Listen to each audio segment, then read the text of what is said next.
People often end up believing in things they were never given the chance to question. The concept of God is usually planted in the mind at a very young age, long before critical thinking has developed. At that stage, children don't yet have the ability to doubt or analyze. They simply absorb what they are taught, as if it were an unquestionable part of reality. As they grow older, most people continue to inherit the religious identity of their parents, not because they have carefully explored and compared different worldviews, but because deviation is usually discouraged. Society reinforces this belief through tradition, authority, and at times, fear. Stories are repeated so many times across generations that people confuse something often told with something true.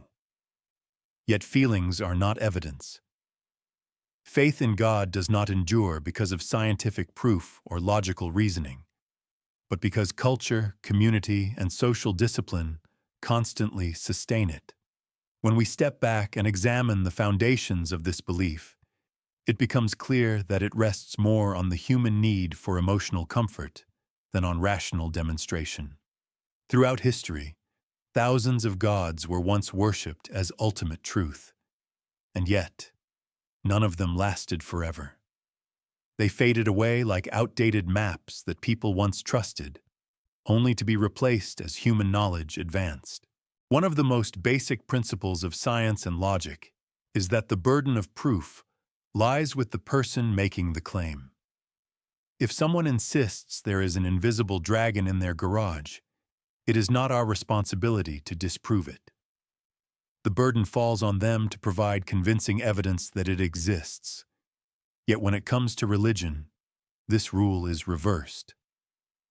People are often taught that they must believe in God unless they can somehow prove his non-existence. But that task is impossible, since God is usually defined as beyond detection or verification. When we look at nature, what we see is complexity, randomness, and indifference. Storms do not spare churches, diseases do not skip the faithful, and animals do not live by commandments. The universe operates the same whether we pray or not. The laws of physics remain consistent and unforgiving. They do not respond to faith, they do not reward morality, and they do not punish evil. They function entirely independent of human wishes. The argument that the universe is so finely tuned it must have had a creator loses its force once we recognize that more than 99.999% of the cosmos is lifeless.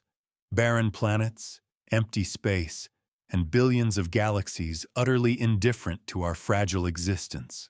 One of the most basic principles of science and logic is that the burden of proof lies with the person making the claim.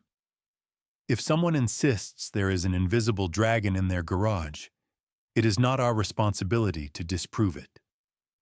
The burden falls on them to provide convincing evidence that it exists. Yet when it comes to religion, this rule is reversed. People are often taught that they must believe in God unless they can somehow prove his non-existence. But that task is impossible, since God is usually defined as beyond detection or verification. When we look at nature, what we see is complexity, randomness, and indifference. Storms do not spare churches, diseases do not skip the faithful, and animals do not live by commandments. The universe operates the same whether we pray or not. The laws of physics remain consistent and unforgiving. They do not respond to faith, they do not reward morality, and they do not punish evil. They function entirely independent of human wishes. The argument that the universe is so finely tuned it must have had a creator loses its force once we recognize that more than 99.999% of the cosmos is lifeless. Barren planets, empty space, and billions of galaxies utterly indifferent to our fragile existence. Even the human body, often praised as the masterpiece of creation, is riddled with flaws. Our eyes have a blind spot. Our spines are poorly suited for upright walking, which is why millions suffer from chronic back pain. Our airways and food passages share the same route, making choking a common and sometimes fatal risk. These design errors hardly reflect the work of an all-powerful intelligence. Rather, they are the leftovers of an evolutionary process shaped by trial and error. If examined honestly, it becomes clear that every living being carries imperfection. This is not the signature of divinity, but evidence that life is molded by natural selection, not by the hand of an omnipotent designer. Religion often points to sacred texts as evidence for God's existence, but a book claiming something cannot serve as proof of itself. If a book declares that unicorns live in the clouds, we don't take it seriously, unless supported by independent evidence. In reality, religious texts are full of contradictions, historical mistakes, and moral views that few people today would defend. In any other context, we would dismiss them as myths, not regard them as proof. Another common argument is that morality must come from God. Many believe that without a divine lawgiver, people would become immoral. Yet the evidence points in the opposite direction. Secular societies often show lower crime rates, stronger education, better healthcare, and higher social trust. This demonstrates that human beings don't need fear of divine punishment to behave ethically. Morality arises from empathy, cooperation, and the desire to promote collective well-being, all grounded in human nature and social development, not in ancient stone tablets. Moreover, morality is not something handed down once and forever fixed. It evolves with society. Practices once considered acceptable, slavery, sexism, brutal punishments, are now condemned. This shows morality is a product of learning and adaptation, not a supernatural gift. The claim that God gives life meaning is also little more than emotional comfort. Life is meaningful not because an almighty being dictates it, but because we create meaning ourselves through love, creativity, curiosity, and human connection. Religion often appeals to suffering and tragedy as evidence of God's existence. When disasters strike or people endure loss, the faithful are told it is part of His plan. But if a plan demands the suffering of millions of innocents, it cannot be called moral. That's not proof of divine care, but a justification offered after tragedy has already unfolded.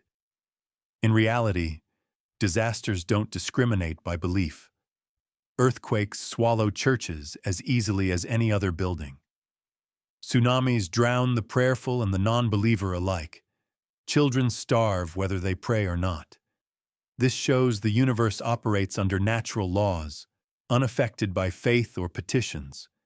If a God exists, then He is either powerless or indifferent, and in either case, not worthy of worship. The existence of thousands of religions worldwide further highlights that God is a flexible idea shaped by human needs and culture. In one place, deities demand blood sacrifice. In another, they preach compassion. If all are claimed as truth, it reveals more about human psychology than about divine reality. Another striking point is that the image of God often mirrors the people who invented Him. Deities in religion don't just possess power, they also display emotions, preferences, enemies, and even jealousy. They reward loyalty and punish disobedience, much like earthly rulers, not creators of galaxies. If God were truly beyond human comprehension, religious texts would not be preoccupied with property laws, dietary rules, or sexual taboos. These are clearly tools of social control dressed in sacred language. People often turn to God during crises. In suffering, the mind longs for answers. In grief, the heart seeks comfort. But emotional need does not prove the existence of anything supernatural. A person lost in the desert may hallucinate an oasis, but that does not make it real. The human brain is skilled at finding patterns and creating meaning, often more to soothe itself than to discover truth. Many also appeal to numbers. Billions believe in God, so there must be something to it. But truth is not a popularity contest. Millions once believed the earth was flat, yet that belief did not make it flat. The sheer number of believers reflects tradition and social pressure, not evidence or reality. Science does not require faith, it requires evidence. And the evidence consistently points in one direction.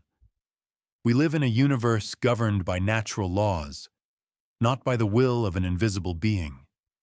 Every supernatural claim tested under controlled conditions has failed. Prayer does not heal faster than chance.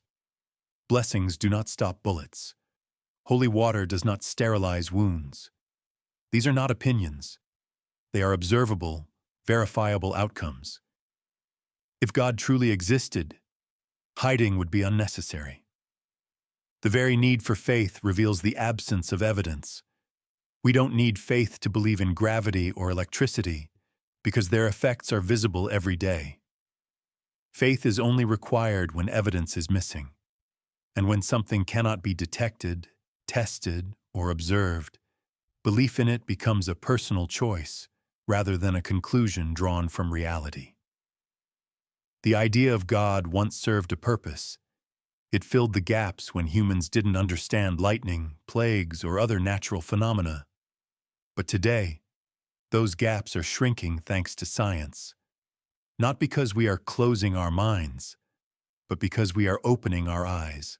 When the gods disappear, what remains is not despair, but responsibility. Instead of waiting for miracles or divine intervention, we must become the agents of change ourselves. That may feel harder, since it's easier to believe someone else is in control.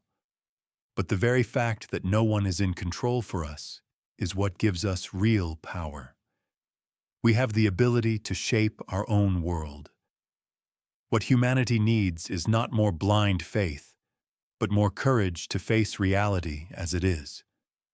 Without divine oversight, life becomes more precious, not less. It becomes more urgent, not meaningless. And within that urgency, we discover reasons to care, to love, to protect, and to keep questioning. We don't need gods to do these things.